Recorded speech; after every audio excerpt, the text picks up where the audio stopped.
And now, back to our look at love and romance from those good old days gone by.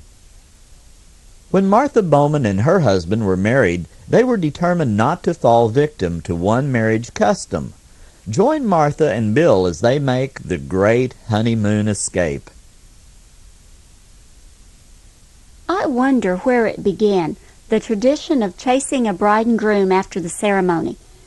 There used to be something called a Shivaree, but that wasn't the same thing at all, even though both customs were designed to harass newlyweds on that special night.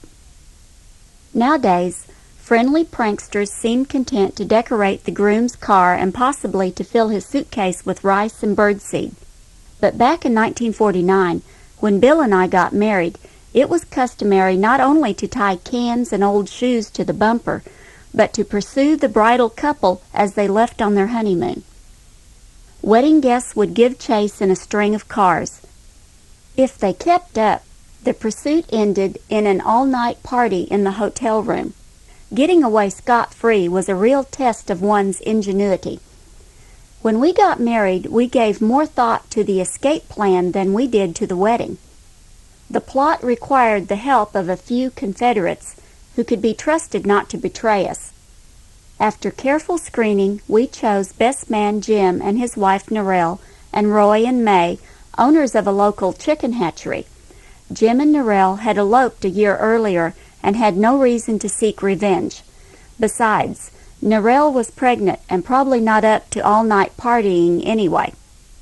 Roy and May were friends of my parents who helped formulate the scheme and were eager to ensure its success.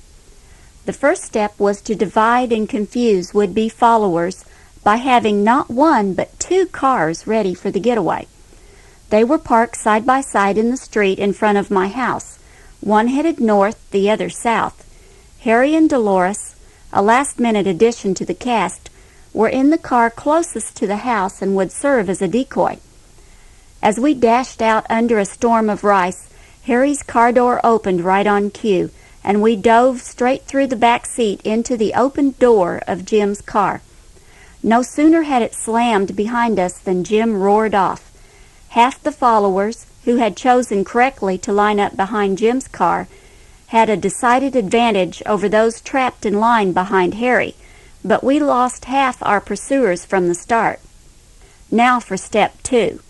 Arriving at a busy intersection, Jim zipped into a corner service station. There, exactly as expected, were Roy and May in car number 3, motor running and headed back in the direction we had come. Bonnie and Clyde couldn't have handled it better. Plunging out of one car into the other, we were off again in seconds, leaving frustrated followers caught in traffic and losing valuable time as they tried to get turned around. Roy gained a 3-block advantage, then quickly pulled over to the curb, let us out at his chicken hatchery, and was off again with scarcely a pause. From there he led the fast-closing cars on a wild goose chase back out into the country. One thing I really missed was not seeing the faces of our friends when they at last came to a stop and the escape car was empty except for the driver. Meanwhile, back at the chicken hatchery, we bolted inside and out the back entrance into an alley where our own car awaited. But Roy and May, who had so willingly suggested the strategy, in the end had not been able to resist temptation. Bill's '42 Ford coupe was decorated on the back with a picture of a braying donkey, and a string of tin cans was tied to the axle. One of their ingenious ideas went unappreciated, however. They had liberally smeared the inside of the exhaust pipe with Limburger cheese, so the awful smell would fill the car as soon as the engine warmed up. But since the alley led out through the stockyards, we never even noticed. The donkey was hurriedly stuffed into the trunk, but the cans were so securely attached Bill couldn't get them off without crawling underneath and getting grease all over his new pinstripe suit. Later we stopped at a garage on the highway and watched from below as the coupe went up high on the grease rack to have its cans surgically removed. It was obvious the mechanic did not enjoy having his nose so close to the exhaust pipe.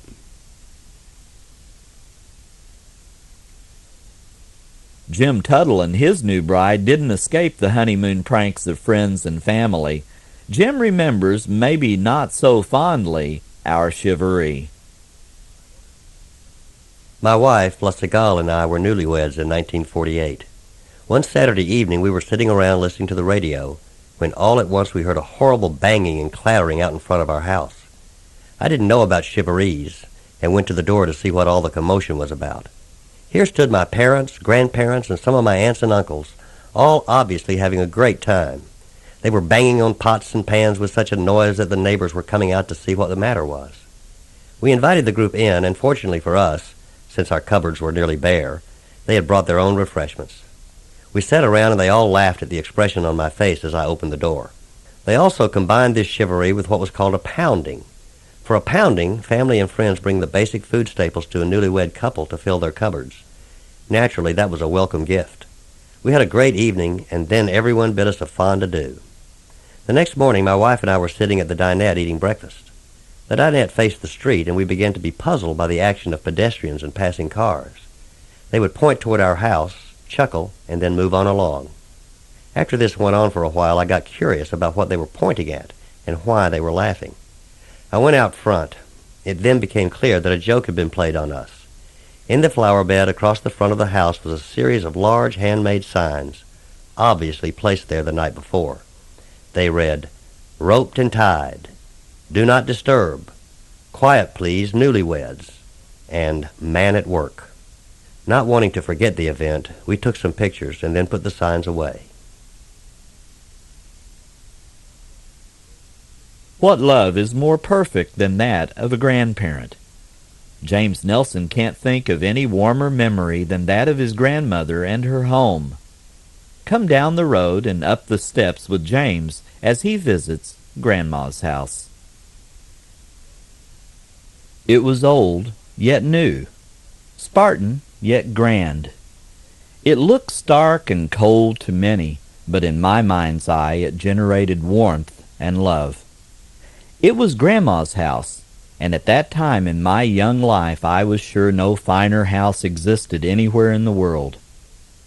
A large bay window looked out onto the most elegant front porch one could imagine, from its ivy-covered pillars to the broad, long front steps leading to the oak front door. The porch seemed to beckon to me with the words, "This is a Grandma's house." The top step had a squeak all its own that seemed to say, "Welcome." All the rooms had high-beam ceilings, which made the rooms difficult to heat in our wintry climate. But that didn't matter to Grandma. She always said it made her feel like she was living in a castle, and certainly this was easy for a small boy to imagine. Her dream home was heated by central heating, a large, round, black, wood-burning stove in the center of the living room. Its clanging double doors welcomed each log inserted in its cavernous throat with snapping sparks and crackling warmth. The living room was Grandpa's favorite. I remember so vividly watching him rocking in his chair at the end of the day, the only time he had to sit in it. Later in the evening, twilight shadows would slowly creep across the living room's linoleum floor, creating a silhouette of this kindly man, while the flames inside the wood stove, reflecting through its tiny window, danced upon his weathered features. The crackling and popping of burning wood only added to his mystique as he slowly rocked back and forth.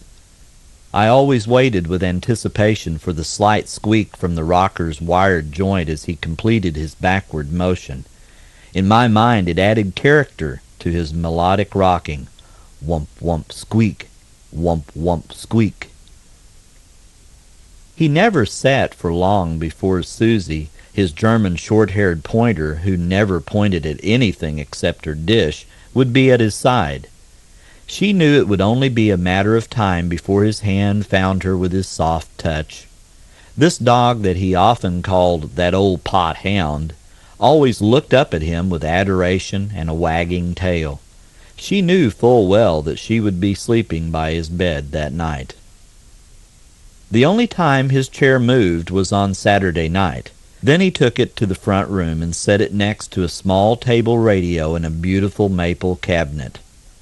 There he would rock while laughing at the satirical humor of Amos and Andy. The rest of us would retreat to the living room so we wouldn't have to hear him say in his gruffest voice, "Shush now, I'm trying to listen." This scene is etched in my memory forever, along with the love for my grandparents. Grandma's favorite room, and mine too, of course, was the kitchen with adjoining pantry. That pantry with the ice box at the back was another adventure for a grandchild. Yes, I still call our refrigerator an ice box. Grandma cooked masterpieces on the big old iron Monarch cook stove, including apple pie with a golden brown crust that melted in my mouth. Believe me, her food wasn't fat-free. She did all her cooking and baking with nothing but a thermometer on the heavy oven door. I guess you could say it was cooking by the seat of your pants. When I peered through the draft on the side of the stove, I saw the coals falling as the wood crackled.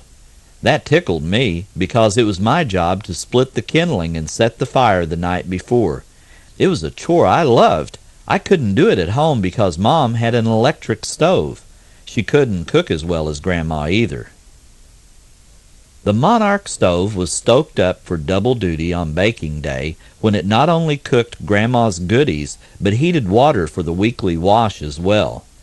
If I was visiting, my job was to keep its flaming hunger satisfied with wooden mill ends. I was happy to do it because I knew that at the end of the wash, Grandma and I would sit down for a coffee break. I didn't get coffee at home, but Grandma thought that a cup of coffee with lots of cream and a spoonful of sugar wouldn't hurt a grandchild.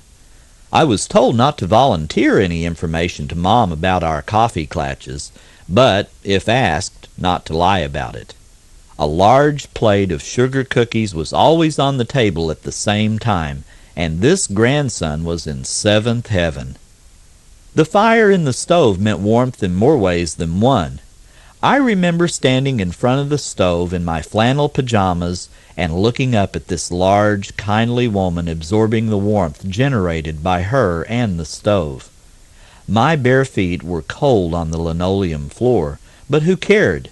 I defy any electric stove manufacturer to duplicate the sounds and smells that came from the old Monarch cook stove. Grandmother arose at 5:30 each morning to cook a wonderful breakfast. She topped it off with steaming coffee. Grandpa always poured coffee into his saucer and blew on it to cool it. When I told Mom about Grandpa's habit, she said it wasn't mannerly. Maybe not, Mom, but sure looked like fun to me. Occasionally, of course, she served a smaller breakfast, but I don't think she ever bought a box of cereal.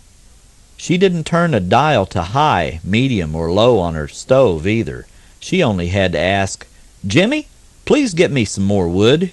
I can still remember the aroma of fresh baked bread wafting through each room of the giant old house on baking day.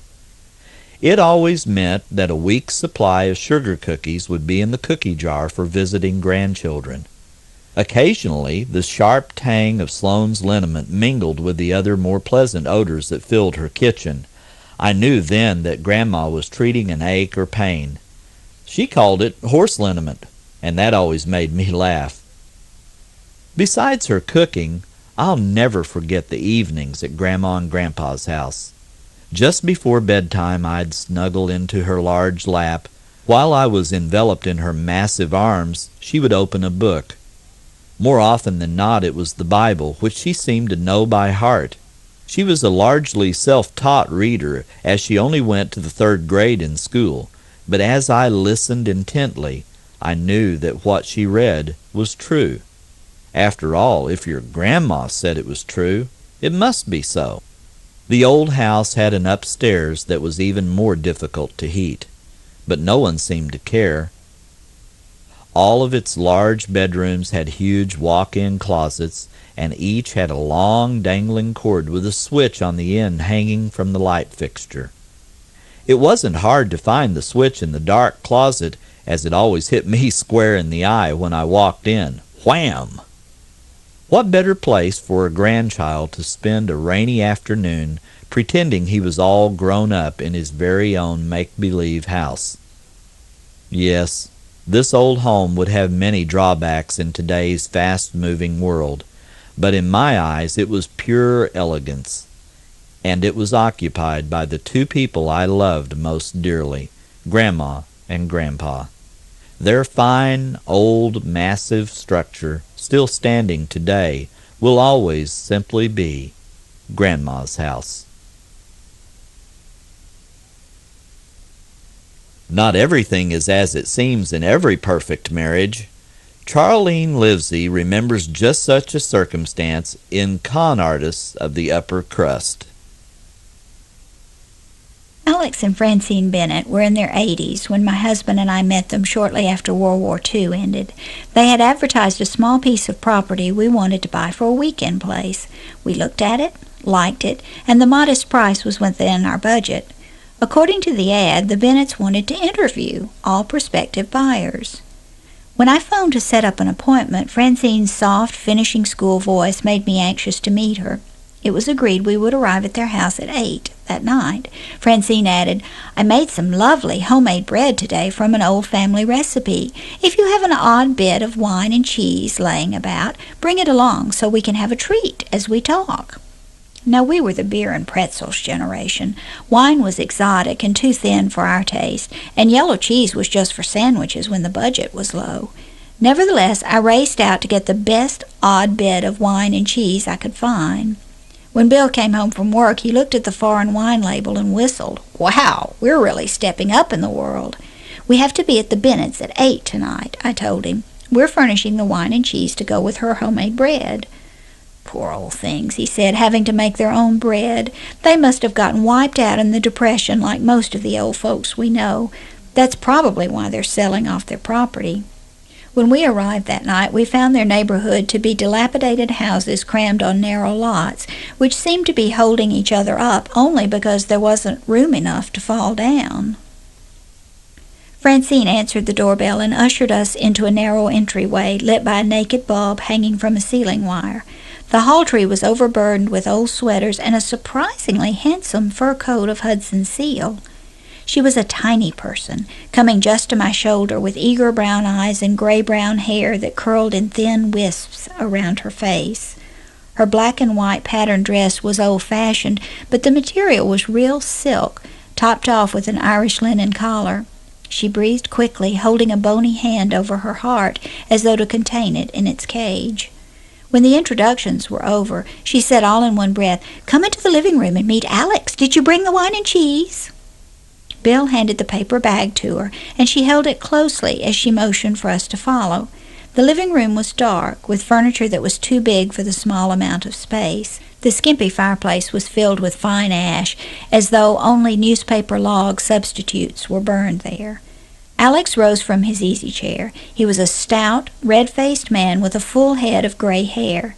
His smoking jacket had a few stains, and there was a split in one of the satin lapels, but his smile was broad as his outstretched hands welcomed us. My dears," he said, "thank you for your interest in buying our property. But even more, we love to have company. We lead a very secluded life since hard times descended upon us." "And no formality," Francine added. "Just call us Alex and Francine." She swooped a pile of old National Geographics from the couch so we could sit down. The sticky plush covering enveloped us in clouds of dust that sent me into a sneezing fit. "A sip of wine will set that right," Francine said. "Come to the kitchen, dear, and we'll cut the bread for our little treat." She settled me down on a rickety kitchen chair that swayed wildly with my least movement. She brought out her loaf of bread from the cupboard, wrapped in a commercial bread wrapper. "I have such lovely neighbors," she said. "They save their bread wrappers for me so I won't have to buy waxed paper." She proudly set the lopsided loaf on the bare wood table and gave me time to admire it before reaching for the knife. "I haven't seen a sight like that in ages," I said, truthfully. She beamed and began cutting the bread in thick, clumpy slices with delicate hands that looked more attuned to playing a Strauss waltz. Then she reached into the cupboard in back of her, and I caught a glimpse of porcelain tableware, but she quickly brought out 3 blackened pie tins and closed the door again. She dropped a slice of bread on each tin, then stacked them on a decrepit Coca-Cola tray. She had an expert's touch with the corkscrew she used to open the wine, but it hurt me when she poured our lovely offering into 3 small jelly glasses, with the scruffed-up labels still on them. "There now, doesn't it all look lovely? Perhaps you'd like to carry it in." I glanced around for the cheese we had brought, but it seemed to have disappeared into the maw of the old kitchen. Shamed by the old lady's eager eyes, I picked up the tray and carried it into the living room. Bill's eyes darted around the tray, also trying to find our cheese, or even some margarine. I shook my head slightly. He sighed, then resignedly took the slice of dry bread and a jelly glass of his wine. Alex was still expounding on finance. Francine sat back like a lady, sipping her wine, but ignoring the bread. After the first bite, I wished I could do the same. Whatever Francine was, she was no bread baker. My ears perked up as Alex said, "No, now is not quite the time for you to buy your little piece of property. I want you to save a set amount each month, then come see us with your savings book." I kicked Bill's ankle when he started to protest, and Alex added, "I know this is high-handed, but I don't want you to overextend yourself financially. When you have the proper amount for a down payment, I will call the lawyer." Alex beamed impartially on us and bit into his bread with gusto. His smile disappeared, and he quickly reached for his wine glass. When no more wine seemed to be forthcoming, Bill lit up a cigarette. There's still nothing like a cigarette to get you over the rough spots in life. "Oh, dear, I shouldn't, but might I trouble you for one?" Francine asked. "My heart is bad, so to avoid temptation I don't keep them in the house." Billy quickly extended the package. Francine took one, then winked at him as she pulled out another with delicate fingers. "One to go on for bedtime," she said. Alex sighed as he also accepted a cigarette. "We once enjoyed the finer things of life, travel, the very best lodging, foods and clothing. Then I lost $1.5 million in the stock market in one short week." "In 1 week? How horrible!" I cried. "Others lost more," Alex said, "but with Francine by my side, I still feel like the chief actor in a glorious Broadway play." We then made our farewells with the promise to visit again the next month. After we got outside, Bill said, "That darn bread is still stuck in my throat." "Don't be so unfeeling. It's very brave of that old lady to make the best of things, even if she can't bake worth 2 hoots. There's a beautiful love story being lived out in that dingy old house." I even sniffed back a few tears. "Don't begrudge them a little wine and cheese to brighten their dreary life." "Yeah, you're right," Bill conceded. "It must be awful to be wealthy, then lose it all." The next month we set out for the Bennetts with our savings book and a small baked chicken wrapped in foil. Arriving too early, we parked the car several houses down the street. A neighbor watering his lawn stepped over to talk to us. "You here to see Alex?" he asked. "Yes, we're thinking of buying a piece of property from him," I said. "I think the poor old people have a hard row to hoe. Me and the wife and the other neighbors do what we can in the line of food. We all got gardens." He pointed to the Bennett garage. "They got a Studebaker in there a block long, but it's either got a flat tire or it's out of gas." The man shook his head. "At least my old Ford's in good shape. I take him to one of the big downtown banks once a month. I'm on the night shift, so I've got the time." "I wonder what he does down there," Bill said. "Search me," the neighbor said.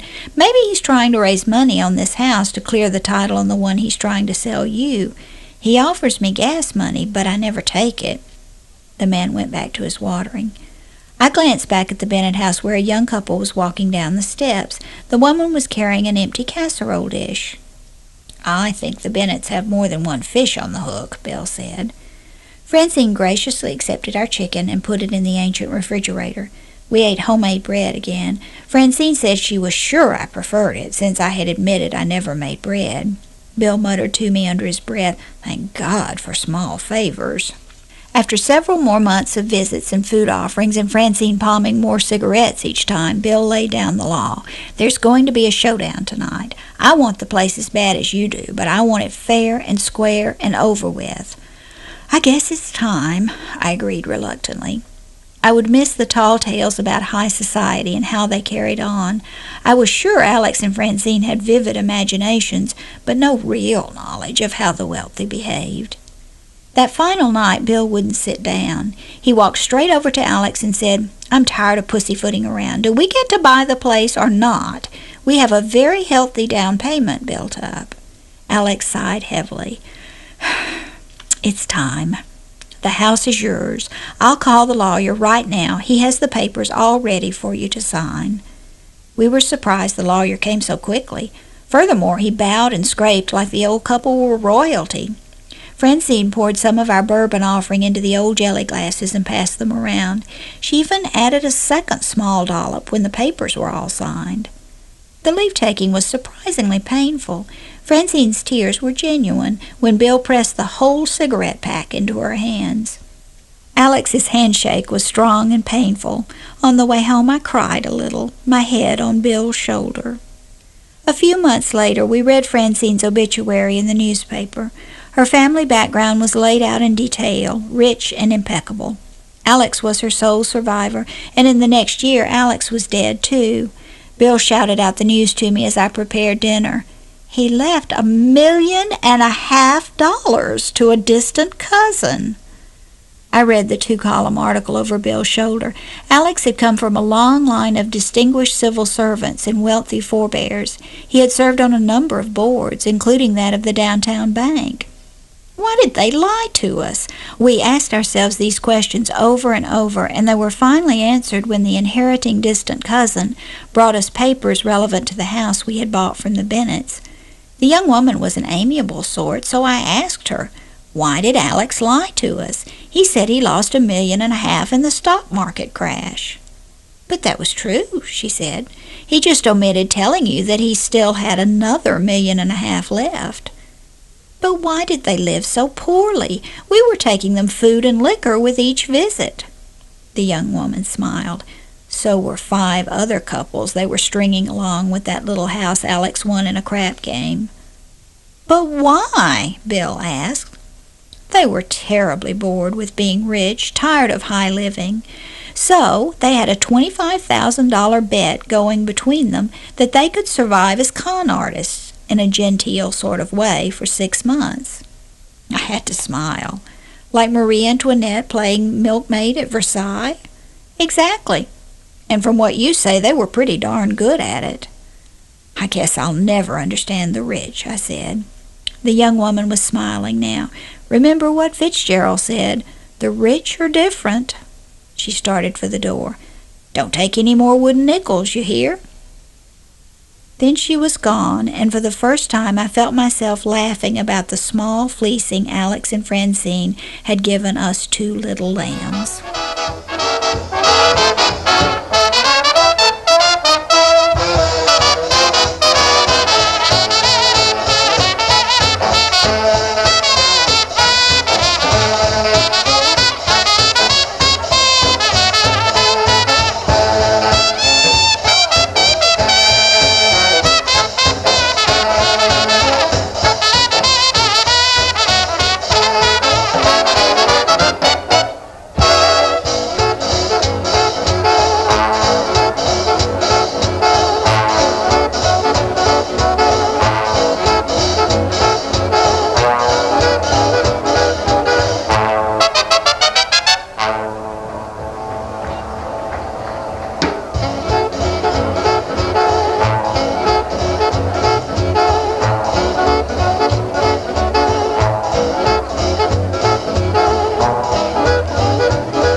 I hope you've enjoyed this look back at those special seasons gone by.